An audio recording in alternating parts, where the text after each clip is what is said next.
This festival and concert season will be all about the boots, and Tecovas is your stop before attending your concert. All Tecovas boots are made by hand in a time-honored tradition with timeless styles that are always on trend. And Tecovas has first wear comfort with little to no break-in period. I wear mine every time I go out, especially to a concert. Stop by your local Tecovas store, have a complimentary drink, and shop new styles.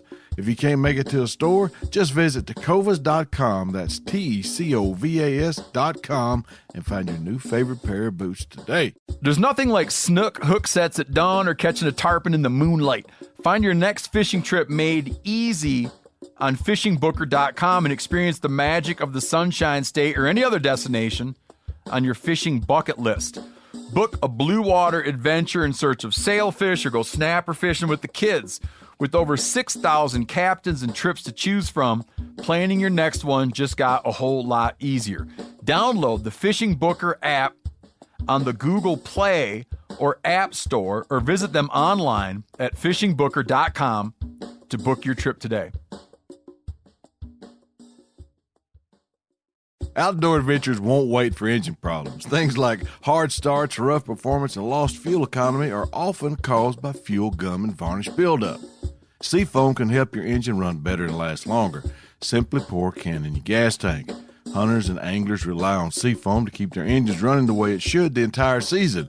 I do. Now pick up a can of Seafoam today at your local auto parts store or visit SeafoamWorks.com to learn more.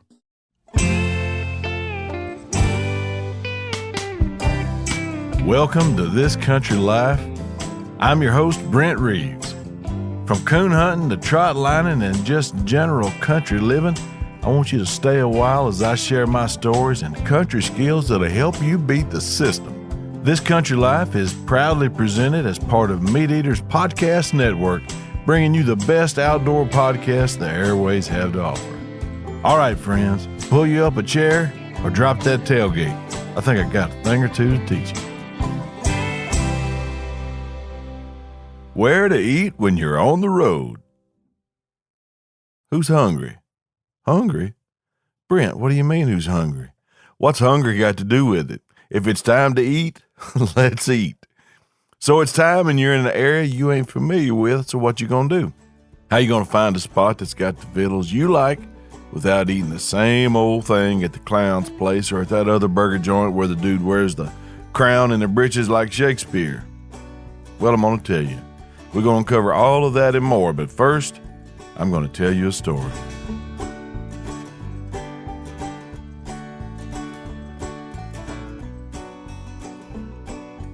There was an old country store near New Edinburgh, Arkansas, located in the fork where one graveled county road widened and became two. One went toward our house, and the other toward Crane Lake, where it wasn't uncommon in the spring and summer to find a boat full of Reeves boys drowning crickets one bluegill brim at a time. Now, that store had been there for as long as I can remember. And Mr. Almus Marks owned and operated it and had since what seemed like before the Allies put the Germans in check the first time. But when Mr. Almus retired, some folks took it over that were nice and friendly enough and provided a service to the rest of us living in the country by not having to drive all the way to town for a few necessities.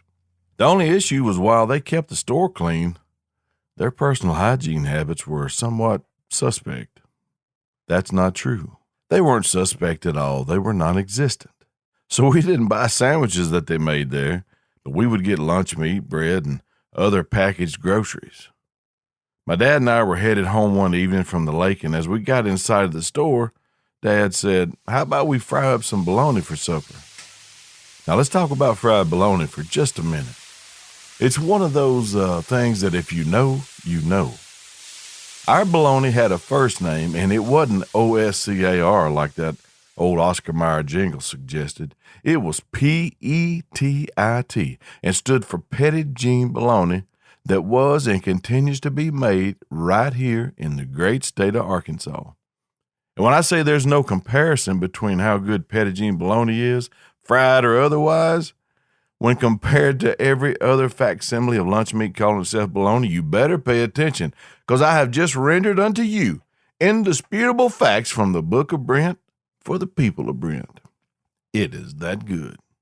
But I digress. And back to the story. We called them just before they closed and went straight to the meat counter. The lady said, "Hey, buddy, you and Brent catch any fish today?" My dad said, "Yes, ma'am, but we're too hungry to clean them and cook them tonight, so we're just going to clean these fish and just fry up some bologna for supper."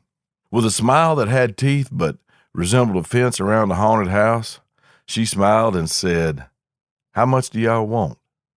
And I was still young and I was at eye level on the customer side of the glass. She fired up the meat slicer, and I watched her as she reached into that lighted meat counter for that uncut 5-pound stick of Pettigene bologna with the filthiest hands and fingernails I'd ever seen on a human being. It looked like she was wearing a pair of dirty brown mule gloves. My dad saw it too. I slowly looked up at him and seeing the disgusted look of horror on his face and waited for his next move. It was then I got a lesson. In my mind, we had two options. One, just say we changed our mind and grab some crackers and potted meat and hit the door. Or two, try to build a sandwich from the best bologna on the planet that had been sliced and packaged by hands resembling a literal petri bucket of weapons-grade nasty. There was no amount of heat in that skillet that was going to erase that image out of my head. However, in one of the slickest moves I've ever been blessed to witness, my dad stammered a little at first, but gained his composure and said, "Wait a minute. I'll just take the whole stick and I'll come around and get it out of there." And just like that, he had chosen option 3, which was take her completely out of the equation. We had fried bologna for supper that night instead of potted meat and crackers or a staph infection.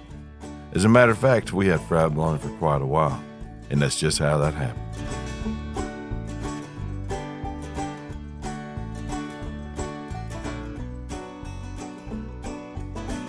All right, amigo, it's time to eat, and we're rolling through a place we've never been or an area we're just not familiar with, and it's time for some grub. You can always grab that stuff that'll slowly kill you from the side of the road, and I'm not talking about roadkill. Speaking of roadkill, my brother Tim and I were headed back to our camp, cruising along on top of the Arkansas River levee with some duck hunting clients from New Jersey after a successful hunt many years ago. All of a sudden, a doe deer ran out in front of us and wound up under my old Bronco and our boat and trailer, which doesn't fare well for the longevity of a doe deer. Tim called the game warden and he said we could have it. So we loaded her up in the boat, took off for the duck camp. Roadkill. It's just like sweet milk. It does a body good. But being fresh out of roadkill, Clay Newcomb and I found ourselves in this very situation only a short time ago, coming home from a turkey hunt in Missouri. We ain't had a bite to eat all day, and it had done got over into the afternoon, so we started looking for some groceries. Soon as we hit the city limits of Lebanon, Missouri, population 15,013 in the hometown of Harold Bell Wright, author of the novel Shepherd of the Hills. I'm driving and Clay starts digging around on Google looking for a good spot. Well, Google will only take you so far, and you never really know about those online reviews about the food. There's no telling who wrote it, and there's folks out here running around that'll eat anything. And if that wasn't true, Louis Grizzard would have never warned us years ago about how you never, ever eat at a place that says they have food just like your mama's. I promise you, they do not. It's all a matter of taste or lack of, and I've been in different parts of this great nation of ours and had some great food, but there are some drastic differences in what folks call good food. Some of it is a struggle to call food, and I'm sure there's plenty of people who think I'm crazy for loving squirrels like I do.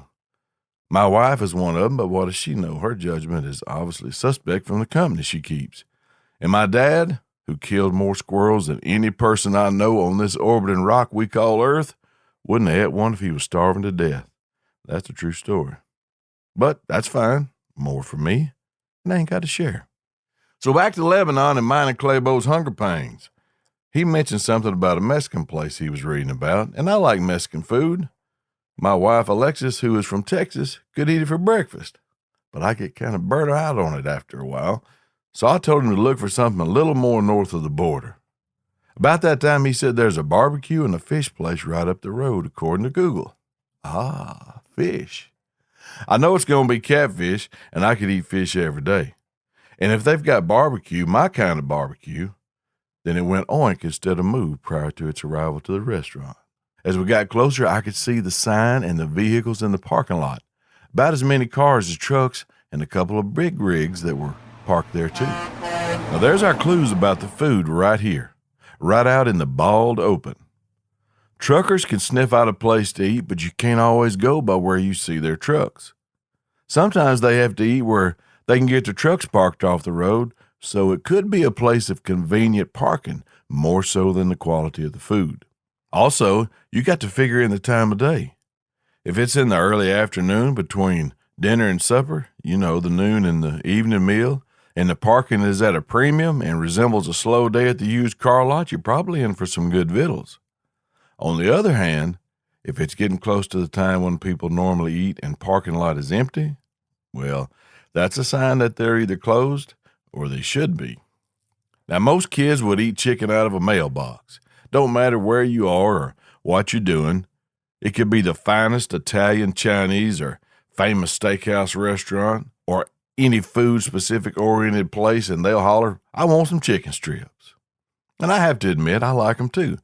But you need to be careful about the food you order from places not necessarily themed in that direction.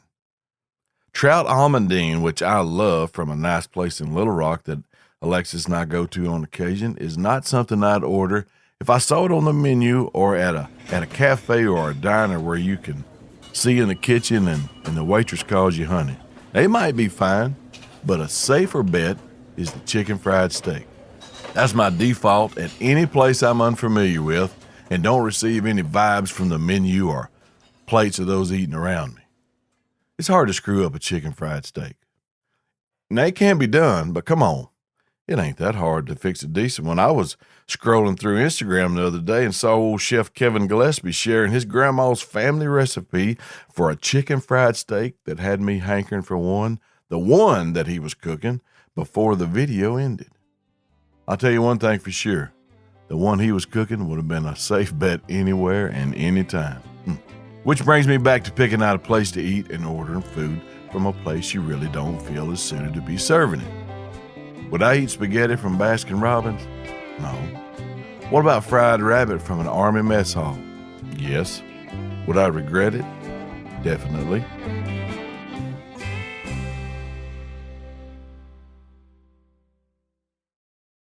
This festival and concert season will be all about the boots, and Tecovas is your stop before attending your next concert. Tecovas has seasonal and limited edition offerings this spring, including men's and women's boots, apparel, hats, bags, and more. All Tecovas boots are made by hand in a time-honored tradition with timeless styles that are always on trend. And Tecovas has first-wear comfort with little to no break-in period. It's hard to find this level of comfort paired with this level of style. Plus, their direct-to-consumer pricing keeps value on your feet and money in your pocket. I never go to a concert without mine, and it was all they could do to keep me off the stage. Stop by your local Tecova store, have a complimentary drink, and shop new styles. The smell of fresh leather and friendly staff are at your service. Many stores have leather custom branding to make your boots truly personalized. And with regular live music and events, there's no in-store experience like it. If you can't make it to a store, just visit tecovas.com. That's TECOVAS.com and find your new favorite pair of boots today. We've all seen plenty of gadgets and fads come and go, but there's one product that stood the test of time: Seafoam motor treatment. Now, lots of hunters and anglers know that Seafoam helps engines run better and last longer. It's really simple. When you pour it in your gas tank, Seafoam cleans harmful fuel deposits that cause engine problems. I'm talking stuff like hard starts, rough engine performance, or lost fuel economy. Seafoam is an easy way to prevent or overcome these problems. Just pour a can in your gas tank and let it clean your fuel system. You probably know someone who's used a can of Seafoam to get their truck or boat going. You do know someone. Me. I've been using it for years. Really. People everywhere rely on Seafoam to keep their trucks, boats, and small engines running the way they should the entire season. Help your engine run better and last longer. Pick up a can of Seafoam today at your local auto parts store or visit seafoamworks.com to learn more. You ever get that feeling you're stuck inside staring at screens and a primal urge kicks in? You crave wide open spaces, fresh air, the chance to connect with the land. Well, maybe it's time to find your own piece of the wild, but searching for property can be a maze. That's where land.com comes in. They got millions of listings across the country, from mountain ranches to hidden fishing holes. Their search tools are like a seasoned guide helping you narrow down what you want. Land.com isn't just about buying and selling. It's about finding a place to hunt, fish, explore, or simply sit by a campfire and listen to the crickets. So head over to land.com today to turn one day into today, because trust me, there's nothing quite like the feeling of standing on your own piece of earth. In September of 1987, I found myself in the company of several hundred other freshly peel-headed, America-loving volunteer Army recruits at Fort Sill, Oklahoma. If you've never been there, you should go. It's quite an anomaly. The wind blows in every direction at once, all the time, and everywhere you need to march or run to next is always uphill, and all the folks you see are mad and hollering at you for you to hurry up. Now, that post was built back in 1869 and has been occupied by the United States Army ever since. It was a stepping-off point for a lot of Western expansion back in the day when the government's idea of getting into the realty business was showing up at someone's door with a cannon and asking them if they'd ever thought about selling out and moving away. It's also the burial place of Geronimo, and we used to run past his grave every morning during PT. It was the only section of ground where we were silent when we passed out of respect. We were training to be warriors, and our drill sergeants demanded we honor a real one. Unfortunately, that same level of respect was not shown to whoever was in charge of buying meat for the mess sergeant to cook for his troops. More on that in a minute. It was Friday evening, and we were standing in formation outside the mess hall, about a month into basic training. Army breakfast at that time was as good as you could get in any cafe. Eggs to order, grits, pancakes, sausage, bacon, toast, biscuits, gravy, SOS. Don't know what SOS is? Ask your grandpa when your grandma ain't listening. He'll tell you. But I enjoyed breakfast. It's still my favorite meal of the day, and we'll have it for supper sometimes now. But back at Fort Sill, once you got to the next two meals of the day, it was a crapshoot as to what the menu held, especially for a country boy from Arkansas. Lots of hamburgers, spaghetti, baked pork chops, and ham, things like that were edible, but they just tasted bland to me. Now I also realized that they were feeding a multitude of troops and only keeping us healthy enough to brutalize on a daily basis. That was the real reason they were letting us eat anyway. They didn't fix food like I'd grown up eating. Like that cornbread I was eating every day that was so sweet I thought it was cake. I remember a buddy of mine from Boston said, "Boy, you country boys really like that cornbread, huh? You eat it like dessert every day." Now, I'm sure that ain't really like how he talks, but that's the way I remember it. But anyway, I answered, "Man, I ain't had no cornbread since I left home. I've been seeing it posted on the menu just about every day, but by the time we get here, all that got left is this cake." As disappointed as I was in the Army's version of cornbread, I don't know why I was so excited to see fried rabbit posted on the mess hall menu one evening. Did I see that right? Fried rabbit? Oh, Lord, y'all, please don't wake me up. Let me finish this beautiful dream I'm having about eating a mess of fried cottontails. It was October and rabbit season back home, and I love fried cottontail rabbit. And though I was only away in a neighboring state, I might as well been on the moon when it come time to eating supper every day. Nothing was the same, and yet there it was, right there on the menu, fried rabbit. I was about to be rudely awakened from that dream. By the time it took to move the 40 or so troops in front of me out of the way so I could get some groceries, I was about to have a fit. I could smell the familiar aroma of fried food about a minute before I got the first glimpse of what the Army called fried rabbit. There was a huge pile of them there behind the glass, and they all looked like hind legs. The hind legs off a Shetland pony.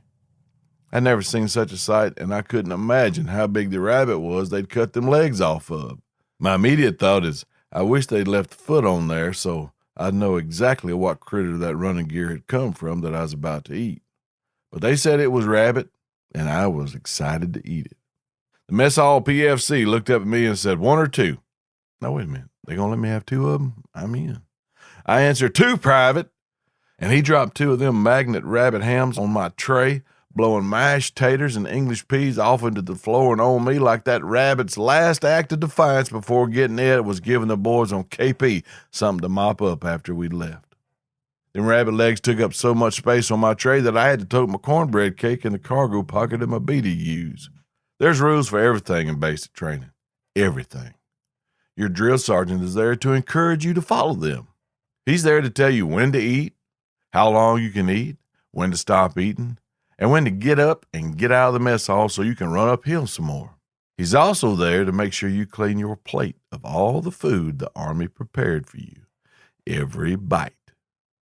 They'll feed you a lot, but you better eat it or there would be repercussions. That had slipped my mind when the opportunity of getting 2 rabbit legs came about. 2's better than 1, right? Well, that's what I thought.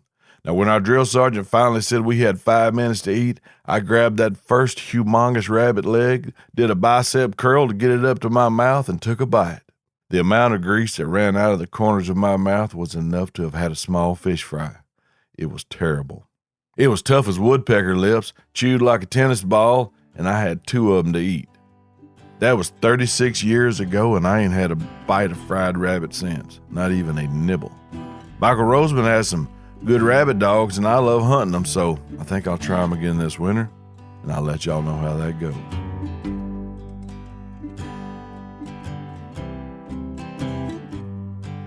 Growing up in the South, and I can only guess it's the same way in most points of the compass, but here folks look for an occasion to gather and eat.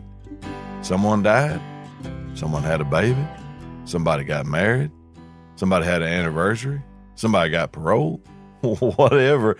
It's all cook, eat, fellowship, and enjoy everyone's company. That's why the food being so good is important.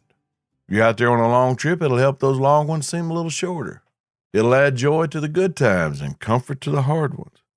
But let the food be bad, and woe is me, it'll only compound the pain. I'll give you a prime example of bad food making a bad situation worse.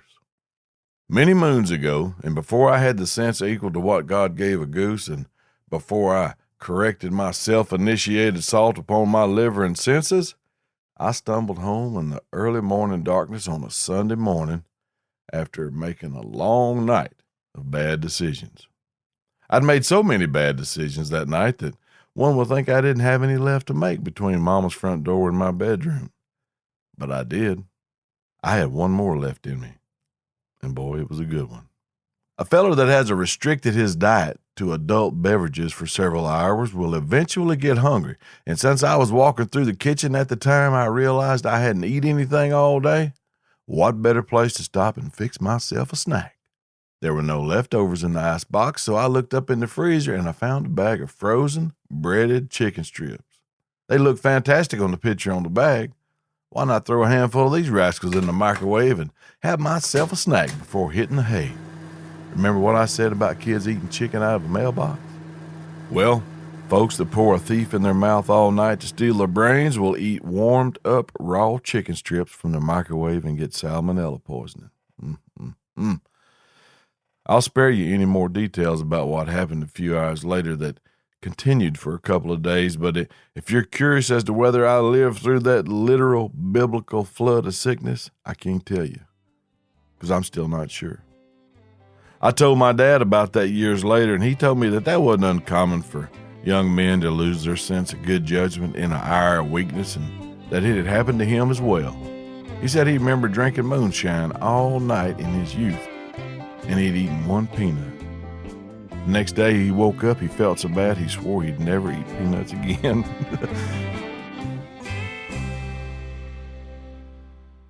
So let's bring this home. Where are we going to eat when we're out on the road? You can easily find all the franchise places that we're all familiar with, but I like to look for the places where the folks that are cooking are dependent on feeding enough people to pay their light bills and make their car payments. These folks are taking pride in what they're preparing and hoping you'll like it as well. They want you to like it well enough to come back. Places like Cheryl's Diner, Cabot, Arkansas, where you can eat a platter of groceries called a gobbly-goop. It's every breakfast item you can think of except pancakes piled on 2 cat head biscuits and covered in gravy. I can hear my left ventricle slamming shut just thinking about it. Boy, it's good. How about Big Zach's place in Logansport, Louisiana for fish, steaks, and crawfish? Or some vittles from Stanley's famous pit barbecue in Tyler, Texas. I've even got it on good authority that Spanky's Diner in Newfoundland, PA makes the world's greatest cream chip beef over toast breakfast any Pennsylvanian or any other human being would be fortunate enough to poke a fork in. There's goodness in supporting our neighbors, and I'm not saying the folks that are slinging fries and burgers out of the drive-thru or running the franchises ain't our neighbors because our neighbors are working there. I'm saying let's not forget about the places off the beaten path. I like to look for them first.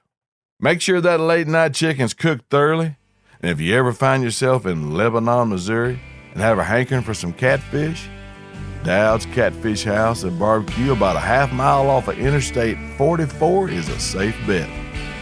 You can tell them me and old Claybo sent you. This is Brent Reeves signing off. Y'all be careful.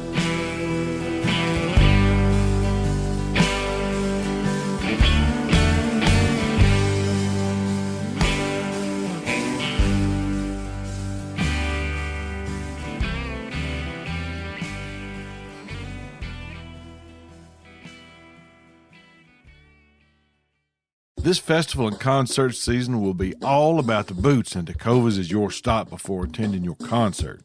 All Tecovas boots are made by hand in a time-honored tradition with timeless styles that are always on trend. And Tecovas has first wear comfort with little to no break-in period. I wear mine every time I go out, especially to a concert. Stop by your local Tecovas store, have a complimentary drink, and shop new styles. If you can't make it to a store, just visit tecovas.com, that's TECOVAS.com, and find your new favorite pair of boots today. Outdoor adventures won't wait for engine problems. Things like hard starts, rough performance, and lost fuel economy are often caused by fuel gum and varnish buildup. Seafoam can help your engine run better and last longer. Simply pour a can in your gas tank. Hunters and anglers rely on Seafoam to keep their engines running the way it should the entire season. I do. Now pick up a can of Seafoam today at your local auto parts store or visit seafoamworks.com to learn more.